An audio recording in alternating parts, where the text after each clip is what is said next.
ફૂલ નહીં પાખડી બનીને રહેવું છે, ફૂલ નહીં પાખડી બનીને રહેવું છે, પાણી નહીં ટીપું બનીને રહેવું છે, નથી વહેવું કોઈની આંખમાં આંસુ બની, અમારે તો તમારી હોઠ ઉપર મુસ્કાન બનીને રહેવું છે, તમારા હોઠ પર મુસ્કાન બનીને રહેવું છે. આપને હસાવવા માટે એક નમ્ર પ્રયત્ન કરવા માટે અમે આપને હસાવવા માટે આવ્યા છીએ. ત્યારે હમણાં એક બસ ની અંદર છે ને એક ડોશીમાં બેઠા હતા, એમાં એક દાદા બસમાં ચડ્યા. તો હવે દાદા જેવા બસમાં ચડ્યા ને એટલે ઓલા ડોશીમાં એ પૂછ્યું, દાદા ક્યાં જવું છે? તો દાદાનો મગજ હલી ગયો. એ કે બેટા તારી હાટું વર જોવા જવું છે. 80 વર્ષની કન્યા. બોલો, હમણાં અમારી સોસાયટીમાં છે ને ઢોલ વાગતો. બોલો, તો એક ભાઈ છે એને 5 છોકરા છે, 5 વાંઢા છે. તો એ ભાઈ એના છોકરાને કીધું, બેટા જોતો કોના ઘરે ઢોલ વાગે છે?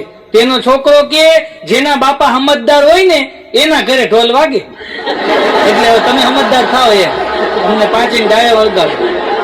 એક ભાઈ મને કહેતા હતા, મન કે મારા છોકરા હાટું તો દૂર દૂર થી માંગા આવે. મેં કીધું હું વાત કરું? મન કે હા, મારા છોકરા હાટું થી દૂર દૂર થી માંગા આવે. મેં કીધું આવે જ. મન કે કેમ? મેં કીધું નજીક ના તમને ઓળખતા હોય ને, આ રીતે ઓળખતા હોય. એના લગ્ન ની અંદર તમે જોજો, સૌથી વધારે વ્યસ્ત કોણ હોય? પ્રફુલભાઈ, લગ્ન ની અંદર સૌથી વધારે વ્યસ્ત કોણ હોય ખબર છે?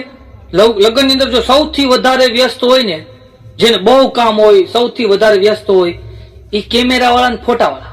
એટલા બધા વ્યસ્ત હોય, એટલા બધા વ્યસ્ત હોય, બધાને ફોટા જ પાડતા હોય. બોલો, હા બધા ને. એમાં બેનો બહુ ફોટા પડાવે ભાઈ. પુરુષોને એટલું બધું ન હોય, તો બિચારા કા પાર્કિંગમાં હોય, કા જમણવારમાં ઉભા હોય, કા કોક નિમાણું મોઢું કરીને બેઠા હોય. બાકી બેનો બધા ફોટા પડાવતા હોય. હમણાં એમાં એક લગ્ન ની અંદર તો એક ભાઈ છે ને ફોટા પાડતા હતા, અને બરાબર એમ કે ફોટા પાડતા હતા ને તો એક બેન છે ને એના વરને પાર્કિંગ માંથી બાવડું પકડીને લઈ આવ્યા. બોલો, બાવડું પકડીને લઈ આવ્યા, અને ઓલા ફોટોગ્રાફર ભાઈ ને કે મારો પાડો.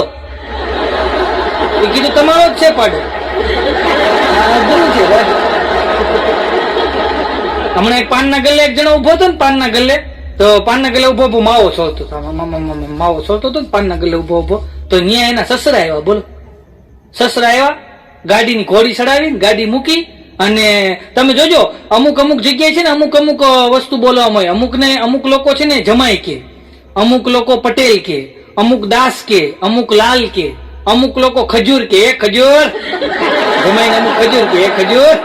એમાં ભાઈ છે ને એના જમાઈને ભાળી ગયા, અને આ ભાઈ એના સસરાને ભાળી ગયો. એટલે એના સસરા આવીને કીધું, જમાઈ રાજ તમે માવો ખાવ છો? ખબર નહોતી. જમાઈનો મગજ હલી ગયો. એ કે તમારી છોકરી મગજ ખાય છે એ મને ખબર નહોતી. એની ઘરે મગજ ખાવાનું બંધ કરે તો માવો ખાવાનું બંધ કરે. એક ભાઈને તો છે ને અજાણ્યા નંબર માંથી ફોન આવ્યો. બોલો, આમ કઈ નામ જોયું? હા, અજાણ્યો નંબર, કઈ નંબર જ નહીં. આમનો અનનોન નંબર કહેવાય, એમ જ ફોન આવ્યો, કઈ નંબર નહીં. એટલે આને ઉપાડ્યો. હાલો, કોણ બોલો છો? ઈશ્વર બોલું. હે, કોણ ઈશ્વર? ચંપાબેન નો ઈશ્વર? અરે ઈશ્વર બોલું છું. ઈશ્વર ભગવાન. ઓહો ભગવાન, બોલો બોલો બોલો બોલો, કેમ છો? તબિયત પાણી? અરે કે મોજમાં છું. તું કેમ છો? અરે ભગવાન હું વાત કરું ભાઈ, આ કોરોના આવ્યું, લોકડાઉન, ઘરમાં ઢેલ બોલે, બહાર જાવ તો મોરલા બોલે. એવા કંટાળી ગયા છે, એવા કંટાળી ગયા. હે ભગવાન કઈક કરો, હે ભગવાન કઈક કરો. ભગવાન કે ઉપર આવવું છે, તાણે ફોન કાપી નાખી. એમ કોઈને પાછું જવું નથી. બોલો, હવે તો એન્ડ્રોઈડ ફોન આવ્યા ને ભાઈ, હવે તો એન્ડ્રોઈડ ફોન બધા વાપરે. બોલો, એન્ડ્રોઈડ ફોન આવ્યા ને એટલે એવા એન્ડ્રોઈડ ફોન બધા વાપરતા ને. એક ડોશીમાં તો એક ગીત ગાતા હતા, એન્ડ્રોઈડ નો ફોન છે ને 4G નું નેટવર્ક, જીઓ નું કાર્ડ આપણે લઈએ રે, હાલો હાલો ઓનલાઈન થઈએ રે. કીધું નથી ઓનલાઈન.